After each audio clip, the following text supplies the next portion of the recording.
Om Shri Ganeshaya Namaha. Om Vakratunda Mahakaya Surya Koti Samaprabha Nirvignam Kurumedeva Sarvakarishu Sarvada. Om Shri Ganeshaya Namaha. Om Ganganapate Namaha. Guru Brahma Guru Vishnu Guru Deva Maheshwaraha. Guru Deva Param Brahma Tasmai Shri Guruve Namaha. Sarva Mangala Mangalle Shive Sarvartha Sadhike Sharanitrambe Gauri Narayani Namostute. Ya Devi Sarva Bhuteshu Mahalakshmi Rupena Samstita. Namastasya, namastasya, namastasya, namo namaha. Om Aim Brim Klim Chamundaye Viche. Om Shri Hanumate Namaha. Om Namo Hanumate Bhayavanjanaya. Sukham Kuru Phat Swaha. Om. Welcome to Nitya Satsang. Today is the 17th of March 2025. I want to offer my prostrations to all the great sages and to Bhagavan Paramatma residing in the heart of every single being. We're continuing to examine Advaita Vedanta from multiple perspectives, multiple dimensions, connecting many traditional approaches as well as to clarify many ideas that have been misunderstood, probably for even hundreds of years. So to continue from yesterday, as I want to just expound a bit more on this connection between the Vedic path and the Tantra path. What is this bridge between the two? How they developed? Why they developed the way they did? Just a few comments on that, then we'll go back into the analysis of Bhagavad Gita, verse number 39, chapter 4. So please remember, the word Ved means to know, to understand. So the word Veda Vyasa. Vyasa, he's called Vyasa because of the vastness of the intellect, of the mind. Vyasji was a rishi 5,000 years back during the time of Bhagavan Krishna, but he probably was there before that. We don't know the exact, I'm not sure about the exact dates. And he is the one who downloaded all of this information in Samadhi. So the 18 Puranas, the Mahabharata is written by him, 18 Puranas are written by him, and the classification of the 4 Vedas are written by him only. So on Guru Purnima Day, we celebrate his birthday, as we know. And the end portion of the 4 Vedas, that is called Vedanta. And that is where the Upanishads are. So Upanishads are only Vedas only, but they are at the end portion of the Vedas. That's why they are called Upanishads. So in the Gita, Bhagavan Krishna tells Arjun to go beyond the Vedas. There's a verse like this. So what is he talking about? He says that the Veda mantras will take you up to the 3 gunas. They change the experiences of the 3 gunas of Maya. Sattva gun, Rajogun, Tamogun. Veda mantras do that. Yes. But to go beyond Sattva gun, to go beyond the Veda mantras, that is Vedanta. Meaning that is the end portion. So the Bhagavad Gita is a summary. It is another way to put the Upanishadic Jnana in another way. Some of the verses are even the same from many of the Upanishads that are in the Gita. So when Bhagavan Krishna says go beyond the Vedas, it's not a rejection of the Vedas. It is to recognize that Traigunya Vishaya Veda, that the subject of the 3 gunas, the subject of the Vedas is the 3 gunas of Maya. And there's many ways to understand that. The Rig Ved, the Yajurved, Samved, the entire Prakriti, the experiences of the senses, the Bhautik Jagat, Adhyatmik, Adhibhautik, the reality around us, all of that can be changed by Veda mantras. So for example, to get better climate, to get better rains, to get better health, to have more, this Ayurveda is also from there. This is all part of Prakriti. Yes, it is bordering on the Atman, on the Brahma Tattva. It is bordering on that. All the Veda mantras, if you take them further and further, eventually they take you into the Vedanta mantras. This is the basic structure of the Vedic tradition. And then you've got all the different philosophical systems and other things that came out of that. Quite a few are there. Uttar Mimamsa, Purva Mimamsa, Naya, Vaisheshika. So many systems of philosophy came. Now, so this is one approach. Now, another approach is the Tantra approach. And these are basically two different approaches, but there's a link between them also.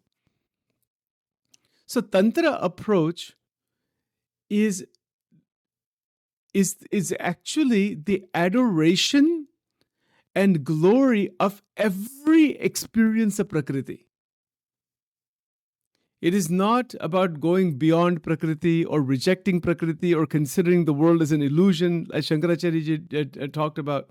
It's not like that, really. Although Shankaracharya ji did go into the Himalayas, and then he was aware certainly about the goddess, and as a result of that, he wrote what is that called? This book here, Saundarya Lehri. I'll show you. Actually, I have it right here. This is Saundarya Lehri. Saundarya Lehri is written by Adi Shankaracharya ji. And it is about that Mahamaya. It is about that Mool Prakriti. So Acharyas have talked about Mahamaya all the way through. There's no question. Nobody can discount that, obviously. But the path of Tantra is a path of the absolute adoration of the glory of every experience of Prakriti. That is a path.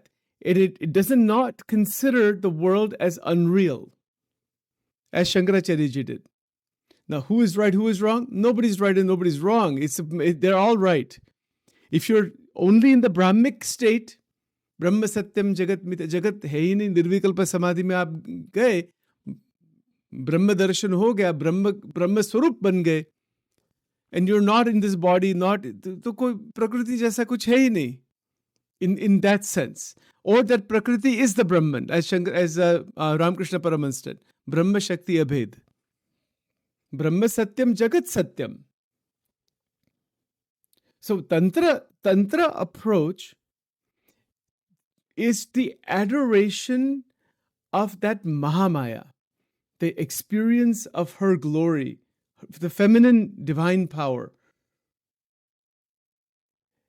So it is the adoration, the respect, the extraordinary connection with the manifestation of that Daivi Maya.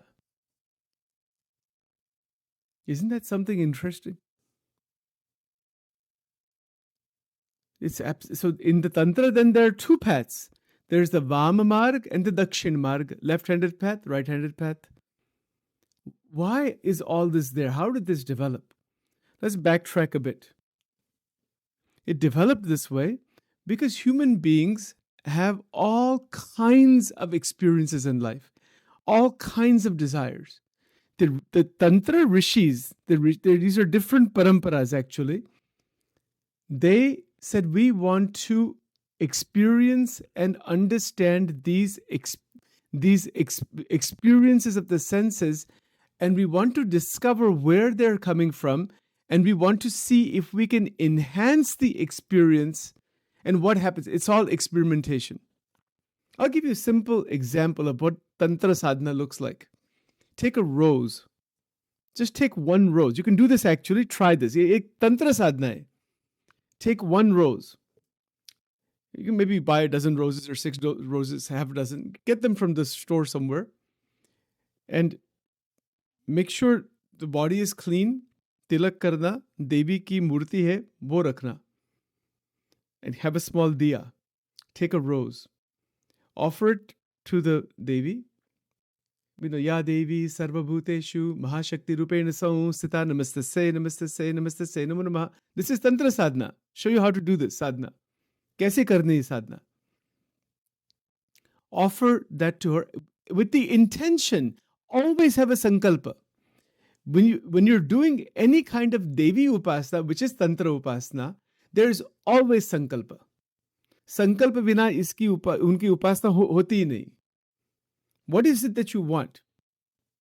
It is not the rejection of desire. Some people say, kuch nahi magna Bhagwan ke paas. No, that is wrong. If you don't ask anything from God, that then you will become ahankari and tamoguni. वचनामृत में भी ये बात लिखी है. तो निष्काम जो भक्त है वो इतना ही मांगते भगवान की प्रसन्नता, भगवान की कृपा, भगवान की दया, something like that, you know. कुछ नहीं मांगना, that is not the right thing. That will turn the mind into tamogun, tamas. Nothing is there, nothing, no. You see the connection with Tantra. Tantra में क्या है? You have to ask. Jesus himself said, ask and you shall receive. Bhagwan Krishna says in the Gita, 4 प्रकार के भक्त हैं, ज्ञानी, अर्थार्थु, जिज्ञासु, अर्थो. You have to ask. Even if it is just for seva, for bhakti, for prasannata. But if I say I don't want to ask anything, then there's a I there, there's a me there, there's a ahankar. By not asking anything, ahankar grows. Now watch this sadhana, very interesting. Take a beautiful rose, the one that you may like. Offer it with this mantra. Then take the rose and see its extraordinary beauty. Feel the saundarya. हमने कहते पुष्प में कितना सौंदर्य है. Then smell the rose. But it's not just smelling the rose, it is to use the mantra. तो इसमें क्लीम बीज मंत्र का यूज करना चाहिए. So this is how it works. You take the rose, you say the mantra, Om Ya Devi Sarvabhuteshu Shakti Rupena Samsita Namaste Namaste Namaste Namaste. Right? That's where some other mantras, Om Aim Rim Klim Chamanda, which you can do that. That's fine. And then take the rose. But how to do the sadhana? So you hold the rose and you see the beauty, see the form of the rose. You're not rejecting the form, as Vedanta says. Vedanta says, chhod do ye sab form. Brahma hi satya hai. That's not what Tantra says. Tantra doesn't say reject the form. It says embrace the form. I know I have not talked about this before, but chalo kai baat nahi. Let's go into it a little bit.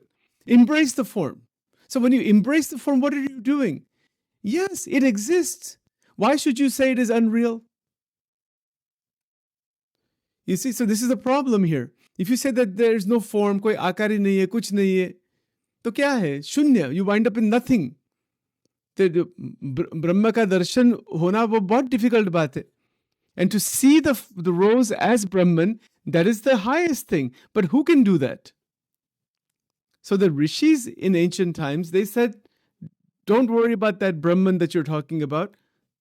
Stay with the object. And stay with the experience of the object. So you stay with the object and you see the form.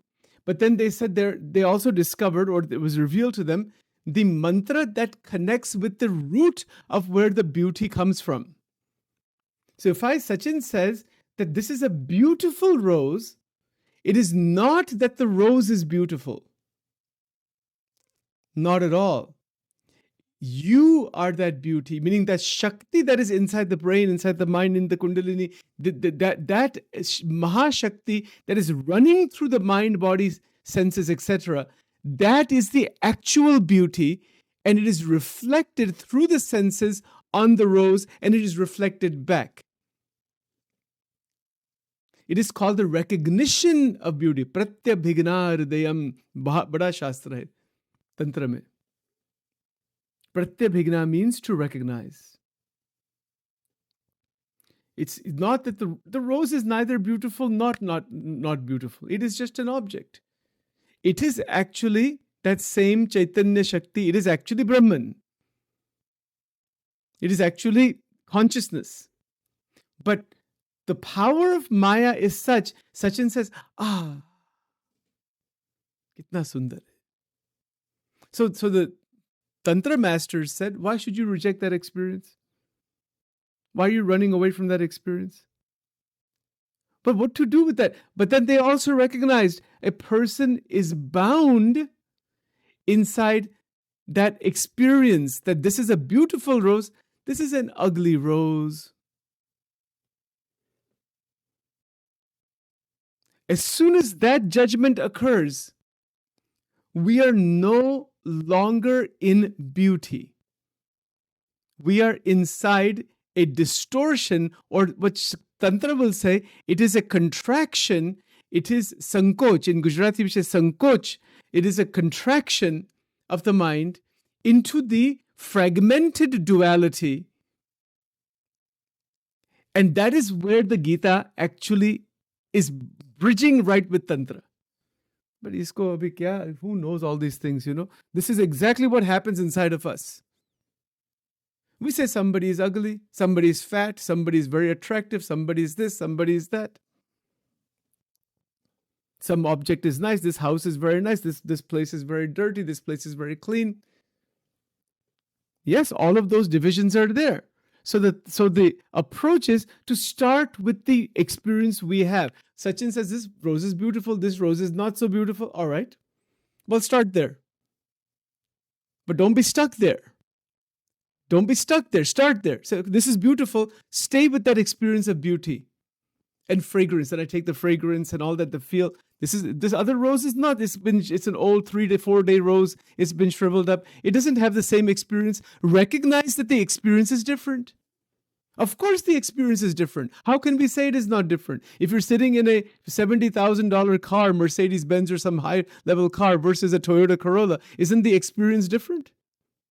If you're sitting in first class or business class versus sitting at the back of the plane in economy class next to the bathroom, isn't that different?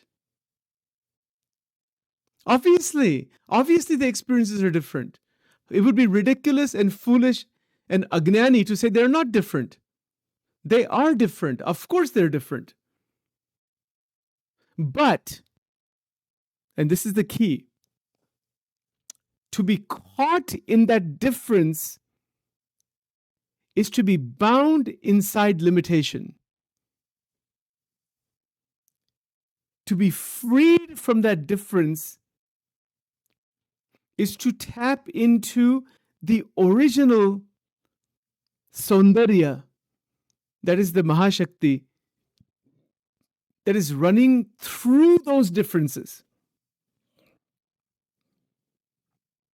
Differences are there, but see what happens. If you have purchased a first class ticket, you have a special counter for first class in the airport. You have a special person greeting you. You can get to board the plane. We welcome our first class customers. What is this? Why this difference? Where did this difference come from?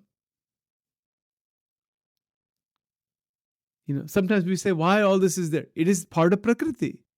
We have to recognize that the differences in Prakriti, Uttam, Madhyam, Kanishta.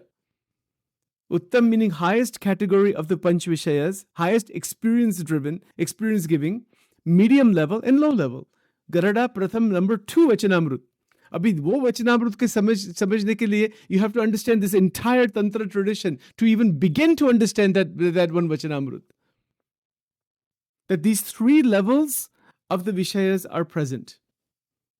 Obviously, if somebody has purchased a first class ticket and is sitting in first class, how can we say that the experience is not different from somebody sitting in the back?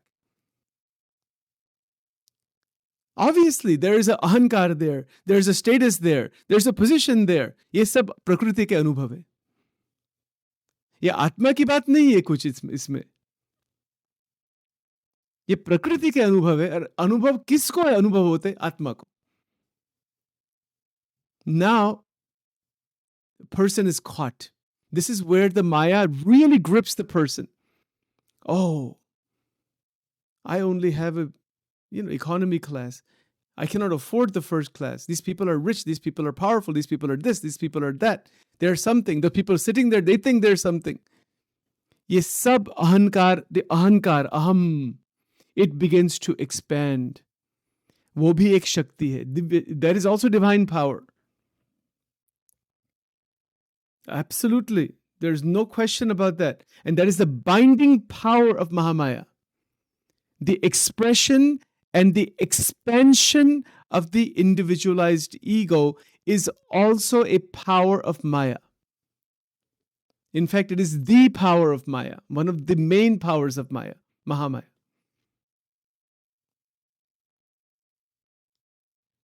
And a person lives in that realm. They do their punya karma, they do whatever actions they're doing, and they live inside the hierarchical dimensions of Prakriti. Prakriti has hierarchical dimensions in the 14 lokas. Not everything is the same. People say everything is the same. It is not. How can it be? It is absolutely not the same.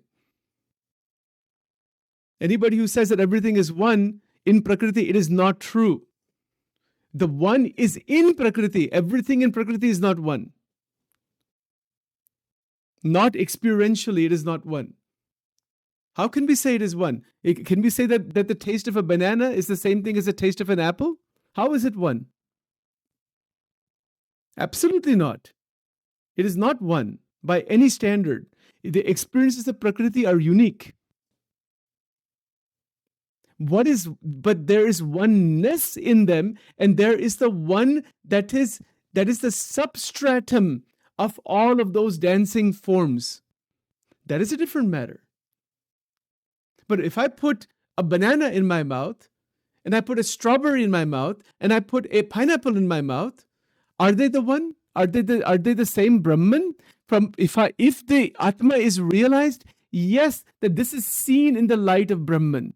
But the Prakriti is also having its own distinctive flavors. You cannot say that they're one. How is it that they're one? The experiences are not one. You go to an ice cream shop, say, I want mint chocolate chip ice cream. I want vanilla ice cream. I want strawberry shortcake ice cream. I want mango ice cream. I want the Indian mango ice cream. How is this all one? No way is it one. Absolutely it is not one. But there is nothing but oneness in that when you are enlightened into the Brahman. That is it. That is the bridge. The oneness is where the Ananda is not dependent on the object. That is the one without a second. That is Anandam. But forgetting that Anandam and getting stuck inside the diverse experiences of Prakriti is being bound in the Sukha Dukha Dvanda, the duality of Sukha Dukha. Likes, dislikes. I like this. I like this. I don't like this one. I like this one. This is nice. This. Of course, the experiences are always going to be different. Brahma Satyam, Jagat Satyam, not Jagat Mithya, as Ramakrishna Paramahans would say. You cannot go to an ice cream shop and say that all of the ice cream, yes, the sugar is one. But the flavors, the experience, how can we say it is one? Take, for example, movies. All those actors and actresses that are running, dancing around, whatever they're doing. There's so much competitions for physical form and voice and makeups and this and that. And, they have out of thousands, they select somebody because of the experience of inside the movie. And it's not also, you see how it's combined. Somebody else's voice is there, the camera angles, some dance is there, and then they make this scene. And then people live in that fantasy. It is a combination of experiences of Prakriti, because no experience of Prakriti can ever open the door into Akhanda Anand simply by expanding it or combining it further and further through the dualities. That is why the Tantra master said, start with those experiences and do the Bij Mantra Sadhana, do the Devi Upasana, and she will guide you through that, through all of those mixtures of the experiences of Prakriti back into the origin point. It is a scenic route. It is a scenic route. I can drive my car from Newark, Delaware to the Grand Canyon. It's a scenic road. Take different roads. I can take a highway. I can also take so many scenic routes, spend a whole month going there. Or I can also just take a plane. The bypass is everything. Advait Vedanta is the bypass into the Brahman. And Shakti Upasana, Devi Upasana, Tantra Upasana is the scenic route. It reaches the same point. Okay, I just wanted to mention that. don't know, I mentioned, talked about it before or not. It's amazing. Amazing batein ye sab. Right? So let's stop for now. We'll continue on this further tomorrow. Om Vakratunda Mahakaya Surya Koti Samaprabha Nirvignam Kurume Deva Sarvakarishi Sarvada Om Ganganapate Namaha Guru Brahma Guru Vishnu Guru Deva Maheshwara Guru Deva Param Brahma Tasmai Shri Guru Namaha Divalingaya Namaha Urdhvalingaya Namaha Anandalingaya Namaha Dvadesh Jyotirlingaya Namo Namaha Om Trambakam Jame Sugandim Pushtivardhanam Urvarukamiva Bandhanan Mrityormukshya Amritat Om Namah Shivaya Namah Shivaya Namah Shivaya Om Namo Bhagavate Vasudevaya Om Namo Narayana Shri Lakshmi Narayana Namo Namah Shri Radha Krishnaya Namo Namaha Om Hrim Swaha.